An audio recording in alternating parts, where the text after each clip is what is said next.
3 things I do differently in my slow burn, knowing what I know now. I did get engaged this last weekend, and if I could go back and speak to that version of me at the beginning of this relationship, here's what I'd tell her.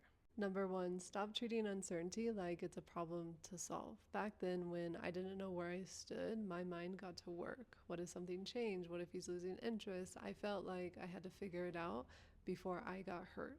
I thought I needed more clarity, more certainty, more answers, but what I didn't realize is that my nervous system was treating uncertainty like danger. It showed up as restlessness, the urge to check my phone, the inability to focus on anything in my own life until I felt certain again. What I do differently now is stop trying to solve uncertainty every time it shows up, because uncertainty isn't always a sign that something is wrong. Sometimes it's just the vulnerability of letting something unfold before you know exactly where it's going. Number 2, stop interpreting space as loss. Back then, space didn't feel neutral in my body. If he was busy or slower to respond, I'd immediately feel the urge to close the gap.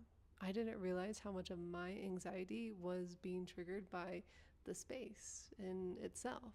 My attention would lock onto the relationship, and that would become my hyper focus. What I do differently now is learn how to create safety inside that space instead of needing him to remove that discomfort for me. I realized that I wasn't actually afraid of space, I was just afraid of what space made me feel.